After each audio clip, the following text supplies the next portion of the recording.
Hello, my name is Nguyen. I'm 13 years old and I'm here with me, 11 years old, and we are going to do a review for the book, How to Become a More Effective Leader by Harvard Business School.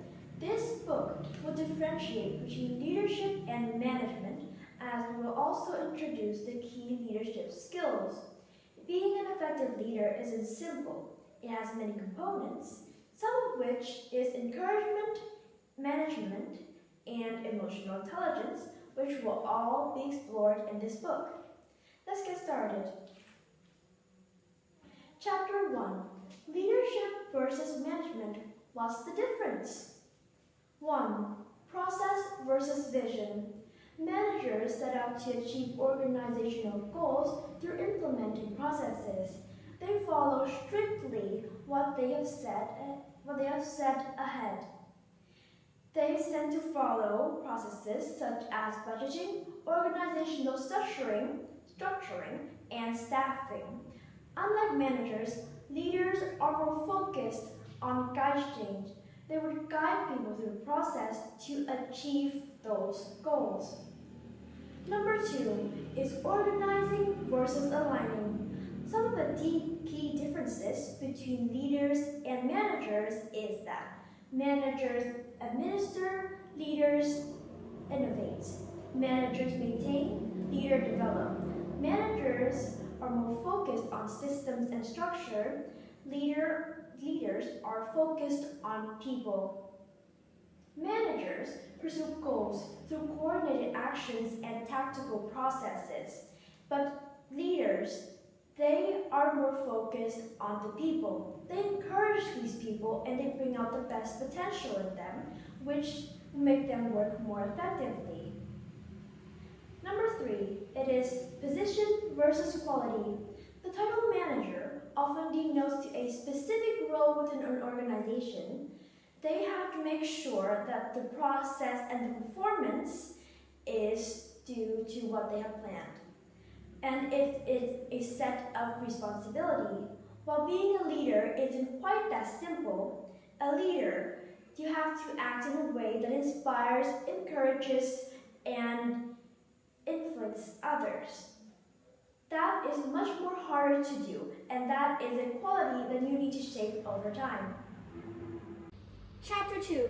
Essential Leadership Skills and Qualities. Skill 1.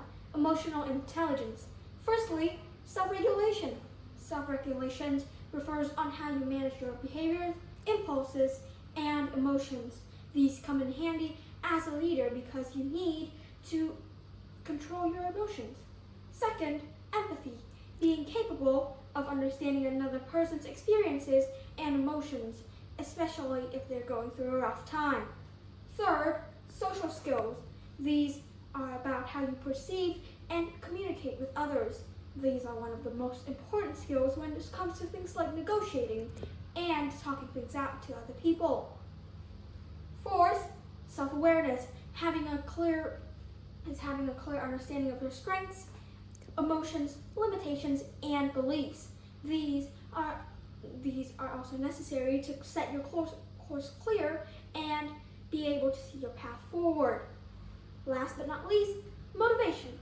The ability to inspire both yourself and others. These are a way to finally see that we are. Skill 2. Employee management. 1. It is to base feedback on observation. While delivering your feedback, make an effort to actually base those comments on facts. Observe your employees while they complete their daily tasks.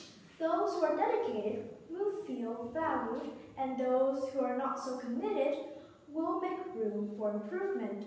Number 2 is to show recognition. Assure your employees that their work and dedication is valued. Also, encourage everyone to participate in the decision-making process and give equal consideration to each person's opinion. Number 3, it is to foster transparent communication.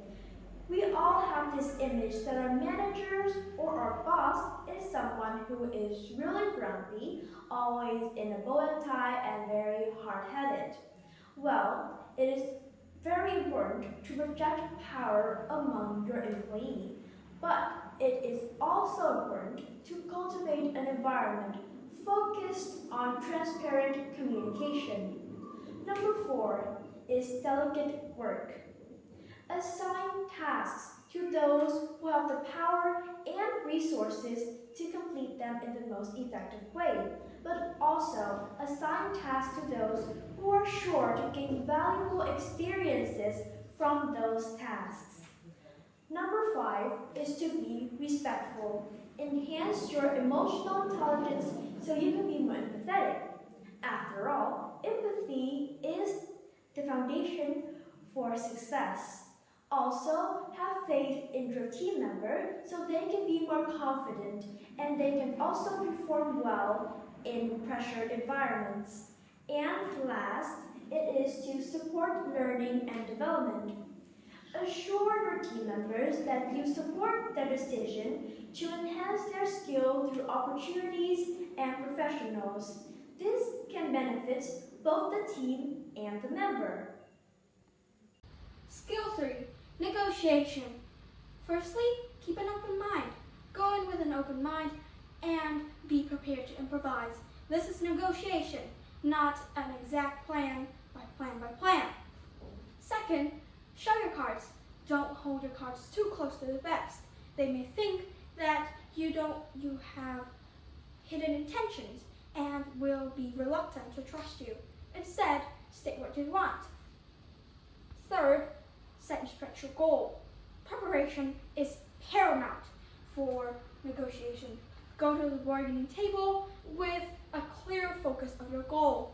This would be so that you don't go in every direction possible and make sure you strike a good deal. 4, turn anxiety into excitement. Keep it cool as your key. Train, practice, rehearse, and keep sharpening your negotiation skills. Framing your anxiety as excitement may help to maintain your commuter. This will also make your negotiation be better. 5th, project power. Your body language projects confidence and power, like right now. Pay attention to your facial expressions, eye contact, and posture, even hand gestures. These are all key features so that you guys can have a good deal in negotiation. Take a time out. It can give you time to collect yourself and decide on your opponent. These are very important because you will be able to process what is happening and build your self-confidence so that you can talk and think about things better. Last but not least, silence is golden. Sometimes you can have a powerful pause and give you time to absorb, digest, and for your opponents to see about your negotiations. This will also make your opponent consider your response and might be a better time to strike a deal. Skill 4. Decision making. 1. Frame the decision. Pinpoint the issue. Ensure the problem is carefully defined, considered, and everyone's opinion is valued in the decision-making process. 2 is to structure your team. Map the political, technical, and cultural factor when deciding which colleagues is fit for the decision. Because everyone has a unique set of goals and abilities, which is vital. 3. Consider your time frame. Take the urgency of the decision into account. While some decisions can be easily made in a short period of time, others will call for careful inspections and it will need an accelerated timeline. 4 is to establish your approach. Assign roles to each team member and set some ground rules. Make sure everyone understands and contributes. 5 is to encourage decision and debate. You should designate specific roles that poke hole in arguments and fosters debate. 6 is to navigate group dynamics. Ensure the size of the group is appropriate for the problem.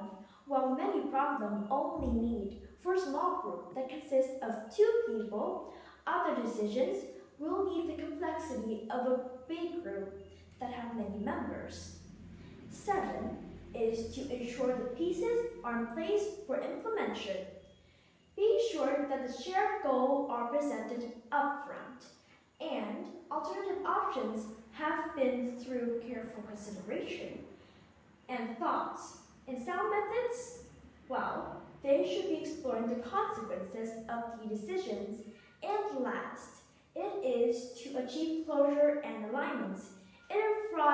It requires arriving at a solution that efficiently aligns the decision of everyone and ensure the decision has enough support to actually implement it.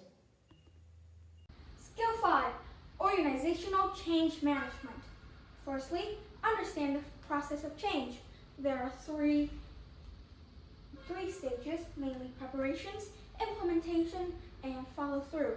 These are important to remember as so that your team will not overlap on these steps and making a mess. Second, understand forces of change.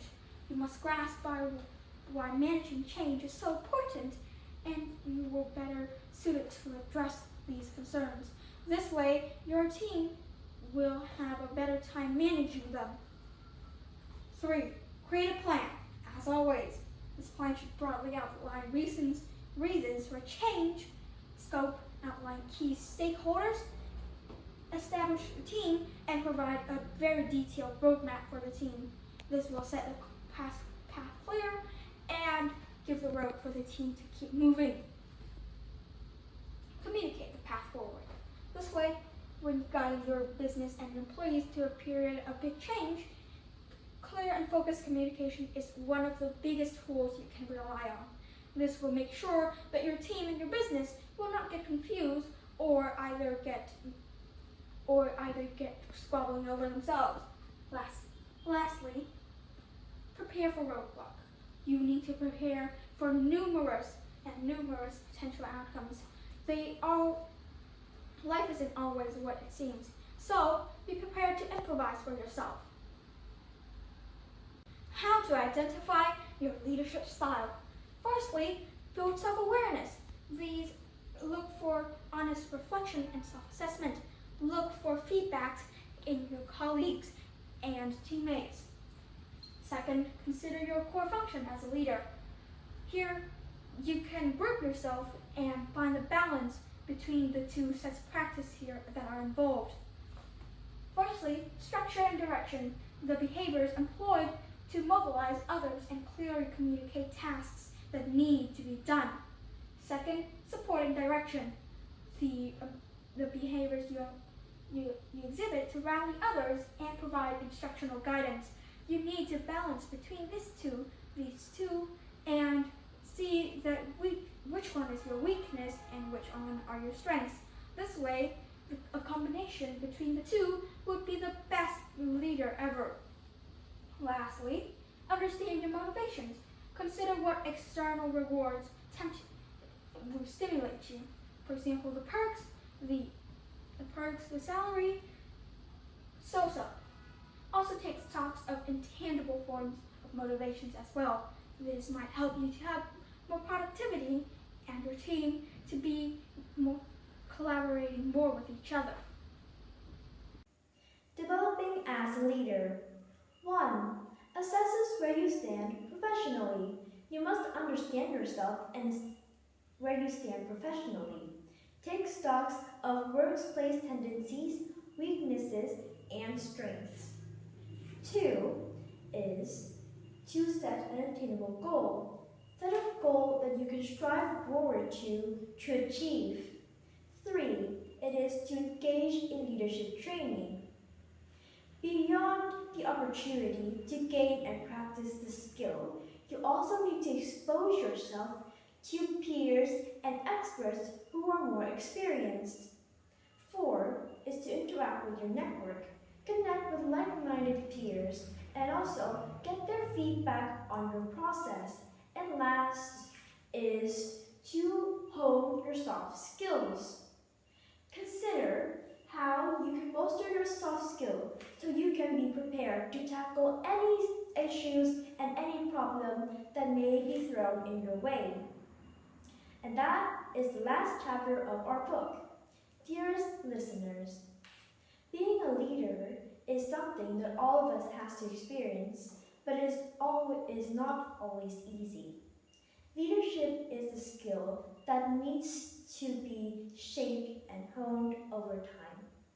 After all, a leader is a dealer in hope, and we all must learn to make good deals.